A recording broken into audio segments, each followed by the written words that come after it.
Never in my wildest dreams did I foresee my son's college graduation concluding in such a manner. The ceremony at the University of Minneapolis was absolutely flawless. With blue skies overhead, families beam with pride, and the atmosphere is filled with the contagious joy of achievement. Nathan put in an immense amount of effort to earn his business degree, and my pride for him was beyond measure. What was meant to be one of the most joyous days of our lives transformed into something completely different. I'm Anna, and after 25 years of marriage, I believed I had a complete understanding of my husband, Benjamin. In Minneapolis, we crafted a life filled with comfort, nurtured our son, and I truly thought we had found happiness. I served as a financial advisor, while Benjamin took the reins of his own consulting firm. Though we weren't rich, we had diligently saved over the years, thoughtfully preparing for retirement and our son's future. That afternoon, as we came together for photos following the ceremony, Benjamin was behaving quite oddly. He repeatedly checked his phone, his eyes darting around with a hint of anxiety. His assistant Rebecca was present as well, ostensibly to assist in coordinating the celebration dinner, yet there was something about her presence that felt unsettling. At just around 30 years old, she had dedicated the last 2 years of her career to working alongside Benjamin. As the glasses clinked together in a jubilant toast, the moment had finally arrived. With a champagne glass raised high, Benjamin stood up, and I anticipated a heartfelt speech celebrating Nathan's remarkable achievement. He took a moment to clear his throat, then confidently announced, "I have something important to share with everyone." The way he delivered those words sent a chill through me, making my stomach drop. I had encountered that expression previously. Throughout my experiences, I've observed numerous individuals attempting to mask their anxiety as they approach pivotal moments in their lives. "I'm leaving," he continued, his voice unwavering yet frigid. "Rebecca and I have found love, and we're embarking on an exciting new journey together. Our savings have been successfully transferred, paving the way for our exciting new beginning." The silence that ensued was utterly overwhelming. Nathan's complexion drained of color, and the guests began to fidget in their chairs. Rebecca stood there, a triumphant smile gracing her lips, her hand resting possessively on Benjamin's arm. However, in place of the shock and devastation that Benjamin clearly anticipated, I experienced an unexpected sense of calm. Perhaps it was because I had anticipated this for months. Perhaps it was because I had meticulously prepared for this very moment. I reached for my purse, sensing the heavy presence of the envelope nestled within. 3 months ago, I spotted the initial warning sign while going through our shared accounts. An array of strange transfers and pricey hotel expenses caught my attention.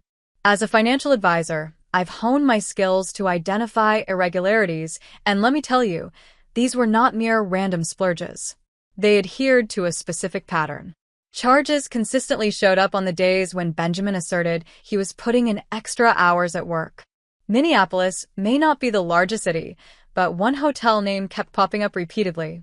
Located in downtown, just a short 2-block stroll from his office, is the Marquette. Every Wednesday night, without fail.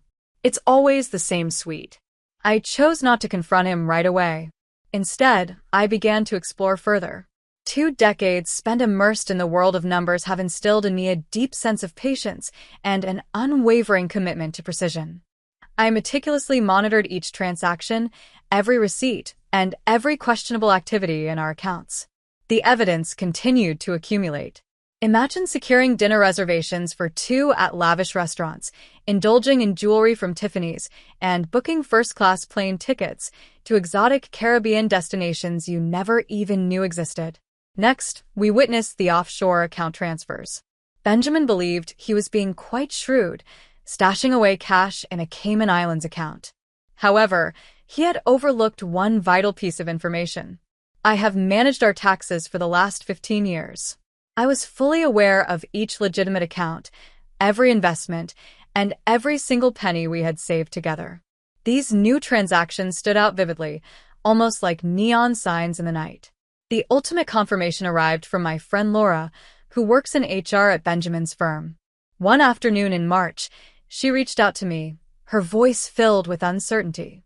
"Anna, "There's something important you need to hear," she had said. "Rebecca has officially submitted her request for a transfer to your husband's new satellite office located in Bermuda." At that moment, it became clear to me Benjamin was involved in something far more complicated than a mere affair. He was plotting his getaway. Everything started to come together. Uncover the concealed wealth, the undisclosed accounts, and the strategic revelation. He had intentionally selected Nathan's graduation, believing that the public atmosphere would help avoid any drama.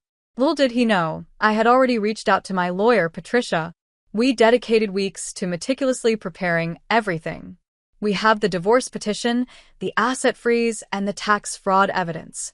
I had discreetly transferred our savings into a separate account, meticulously recorded every questionable transaction, and collected evidence of his infidelity. As I savored another sip of champagne, my gaze was fixed on Benjamin, whose smug expression lingered as he wrapped up his announcement. He believed he had crafted the ultimate escape plan. Little did he know, I was on the verge of unveiling my meticulously crafted surprise. Following Benjamin's announcement, Rebecca boldly flaunted a first-class ticket for all to see. "Our flight to Bermuda leaves tonight," she declared, her voice laced with triumph. "Imagine this. The ideal beachfront property has been discovered, all thanks to your savings." The room was filled with a chorus of astonished murmurs. Nathan's hands shook with fury, the graduation cap still resting atop his head. Our friends and family shifted uncomfortably in their seats, caught in a tense moment, unsure whether to leave or stay for what was sure to be an explosive confrontation. Benjamin turned to me, his face reflecting a blend of victory and sympathy. He generously declared, "I've left you enough to cover a few months' expenses." "That seems quite reasonable, especially when you consider—" "What are we considering here?" I interjected, my voice unwavering. "Given that I played a crucial role in establishing your consulting firm from the ground up, so I took charge of our finances while you dedicated yourself to your career? Or perhaps because I've been aware of your plan for months." His smile wavered just a bit. Rebecca's grip on his arm grew firmer. "What do you mean you've been aware?" she insisted, her assured exterior faltering slightly. I reached into my purse and retrieved the thick manila envelope I had meticulously prepared. "It's interesting, Benjamin, that for someone who values attention to detail, you might want to reconsider your approach to email password security. The one you've been using for 2 decades? Is it Nathan's birthday? Lacks originality." The color slowly faded from his face. I could see him deep in thought, mentally sifting through the emails that could possibly be tucked away in that envelope. "Your plan was indeed clever," I acknowledged, rising to confront him directly. "Setting up the Bermuda account, orchestrating this announcement for Nathan's graduation, all while you believed I wouldn't create a stir. However, there's something essential about me that you overlooked." "And what could that be?" he managed to ask, his voice carrying a slight rasp. "I take charge of our family's finances. This is my profession. Did you honestly believe I wouldn't catch on to the transfers? What are the charges for the hotel? Could it be that there's a hidden account in the Caymans?" I couldn't help but smile as I watched his eyes grow wider with every new revelation. "Or perhaps you believed that Laura in HR wouldn't share with me the details of Rebecca's transfer request to your new Bermuda office." Benjamin's hands trembled with intensity. Rebecca had taken a step back. Her triumphant smile faded, giving way to uncertainty. "Here," I said, extending the envelope towards you. "Before you embark on your new journey, take a moment to consider this. Think of it as my graduation present for you too." As Benjamin grasped the envelope with trembling fingers, I relished the anticipation of what was to come. All that I had uncovered, all that I had meticulously arranged, was on the verge of being revealed. But wait, there's more. Little did he know, an unexpected twist was just around the corner. With a slight tremor in his hands, Benjamin carefully opened the envelope. With a sense of quiet satisfaction, I observed him as he revealed the stack of papers, his eyes growing wide while he quickly scanned the first page. The divorce petition, already filed and stamped, appeared to taunt his meticulously crafted plans. "What is happening here? What on earth is this?" he stammered, gazing up at me in utter disbelief. As I lifted the glass to my lips, I indulged in the refreshing, bubbly sensation of the champagne, relishing every crisp note that danced on my palate. "Oh, just a little light reading to set the mood for your romantic getaway," I replied with a charming smile. "Be sure to focus on page 3. It holds some important details." Rebecca leaned in closer, her impeccably manicured nails pressing into his arm as she absorbed the words on the screen. The bank statements revealed the current balance of our joint account. Nothing at all. All funds had been officially moved weeks prior to an account that bears only my name. "You can't do this," Benjamin sputtered, his face turning a deep shade of red. "That belongs to us." "Our funds?" I interjected, lifting an eyebrow in curiosity. "Are you referring to the cash you intended to take? The funds you've been gradually transferring to offshore accounts?" I pointed towards the next set of documents. "Now, let's talk about something intriguing. The IRS has a keen eye on your inventive accounting techniques." As he flipped through the papers, the color drained from his face, revealing a mix of shock and disbelief. Hotel receipts, restaurant bills, and email printouts revealing the details of his affair with Rebecca, along with their plans for this very announcement. With every turn of the page, his escape plan was driven further into the ground. Nathan stood beside me now, his graduation gown softly rustling as he inched closer. "Dad," he said, his voice heavy with feeling. "So you were actually going to go through with this? Today, of all days?" Benjamin averted our son's gaze. In a state of panic, he hurriedly rifled through the stack of papers until he finally came across the court order that had frozen his assets. His hands trembled uncontrollably, almost causing him to lose his grip. "Everything is frozen," I explained with a sense of calm. "Your personal accounts, your business accounts, and yes, even that charming little nest egg you believed was safely tucked away in the Caymans. My lawyer is exceptionally meticulous." Rebecca's once triumphant smile had faded away entirely. "Hey there, what's going on? What does she mean by everything being frozen?" I faced her with a feigned sense of compassion. "What this indicates, my friend, is that your sugar daddy has officially run out of funds. Well, not exactly broke, just in a situation where he can't access any of his funds. It seems you might want to hold on to that return ticket, as the dream of that beachfront property in Bermuda could be on hold for a bit longer." The assembled guests stood in awe, their silence palpable. My friend Laura, who played a crucial role in revealing their scheme, attempted to stifle a grin behind her hand, but it was a losing battle. With a look of disdain, Benjamin's younger brother Thomas shook his head, while his wife Catherine leaned in to whisper, "Good for you, Anna. Everything has been ruined." With a sharp hiss, Benjamin's carefully maintained facade of control crumbled into dust.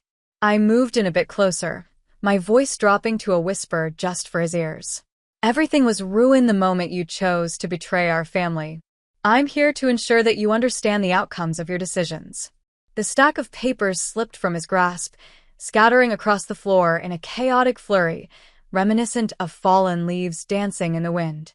Rebecca hurriedly gathered them, her cheeks burning with embarrassment as she recognized that their flawless scheme was falling apart right before the eyes of the crowd.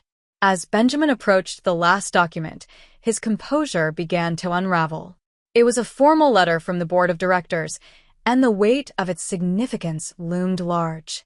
His hands clenched the paper with such intensity that the edges crumpled under the pressure. The letter outlined a prompt inquiry into his connection with Rebecca, highlighting concerns regarding the possible exploitation of authority and the inappropriate use of organizational assets. "Did you head over to the board?" he whispered, his voice thick with disbelief. "In fact, I didn't need to," I responded with a sense of calm. "It appears that another individual has observed your unprofessional conduct with a junior colleague. The ethics committee has been observing your actions for several months now." Rebecca's face turned a ghostly white. "What implications does this have for my role?" "Well," I remarked, placing my champagne glass down with a flourish, "it seems the appropriate HR terminology here would be immediate termination. Considering the current situation, securing another job in Minneapolis could prove to be daunting." In a swift motion, Benjamin straightened himself, striving to take charge of the unfolding scenario. "This situation is absolutely absurd. I created that company from the ground up. They simply cannot. They absolutely can, and they certainly have, I interjected. The board is expressing significant concern regarding the possibility of lawsuits. It seems you're not the first executive to believe that your position grants you the opportunity to chase after younger employees. Nathan took a step forward, gripping his graduation cap tightly in his hands. I can hardly wrap my head around what you just did, Dad. Here's to Mom, to our family, and to all that we've created together. Son, you don't understand, Benjamin pleaded, extending his hand toward Nathan's arm. At times, marriages simply do not.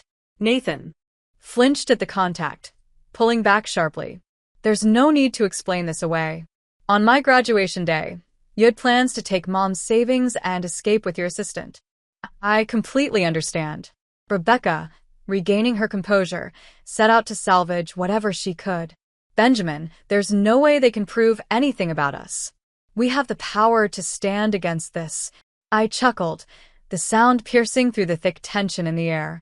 In this email thread, you meticulously orchestrated the entire scheme, detailing today's announcement, the hotel receipts, and the witness statements from your coworkers. It seems they have the potential to demonstrate a significant amount. As the atmosphere thickened with tension, a few of our guests had quietly slipped away, yet a significant number remained, their eyes glued to the unfolding scene, caught between shock and fascination. As Benjamin's brother Thomas stepped forward, he offered a reassuring hand on Nathan's shoulder. What's the duration? Thomas inquired, his tone thick with disillusionment. What's the timeline for your decision to leave your family behind? Benjamin's silence spoke volumes. Rebecca responded, her voice sharp and laced with a defensive fury. Our love story has unfolded beautifully over the past 18 months. There's no reason for us to keep it a secret. 1.5 years? As I pondered, I gently tapped my chin in contemplation. Fascinating. That's precisely the duration I've been chronicling every detail. Each transaction, each meeting, every tiny deception. It was a hunch that this would prove useful at some point in the future.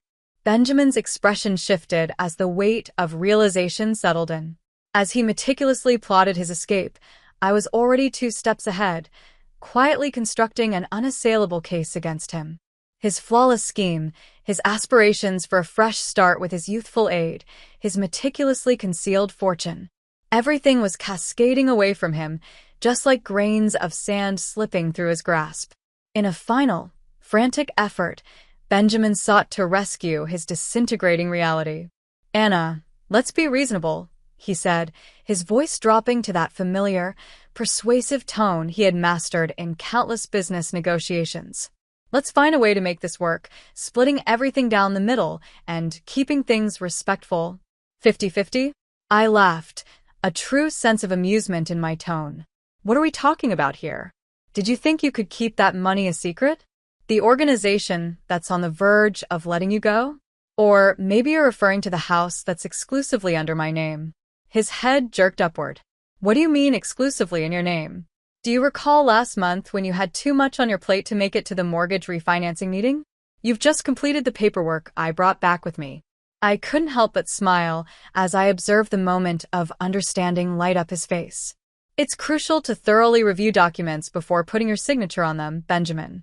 The house is now solely in my name. With a sudden grip on Benjamin's arm, Rebecca's voice trembled with urgency and fear. Let's dive into the details of the Bermuda property. What about our deposit? Frozen. Just like every other transaction you've conducted in the past 6 months, I responded. Although I have a feeling the property developer would be quite intrigued to learn that the funds were acquired through fraudulent means. Benjamin's face twisted into a mask of fury. You are vengeful by... Hey, Dad. Nathan's voice sliced through the atmosphere with precision. Do not even think about completing that thought. The remaining guests stood in stunned silence, witnessing the complete collapse of Benjamin's meticulously constructed facade. His shoulders drooped, and in that moment, he truly appeared to bear the weight of his years. I have collaborated with your attorney, Patricia, I continued in a composed manner. She has put together a rather substantial settlement offer, taking into account the situation at hand. It's time to make a decision. You can sign it now, or we can leave it up to the judge to review all this evidence and make a ruling. The decision is yours." Rebecca pulled back from Benjamin, her youthful features marked by a growing sense of dread. "You promised me security," she whispered softly to him. "You promised that we would have all that we required." "Oh, darling," I said, a hint of sympathy in my voice.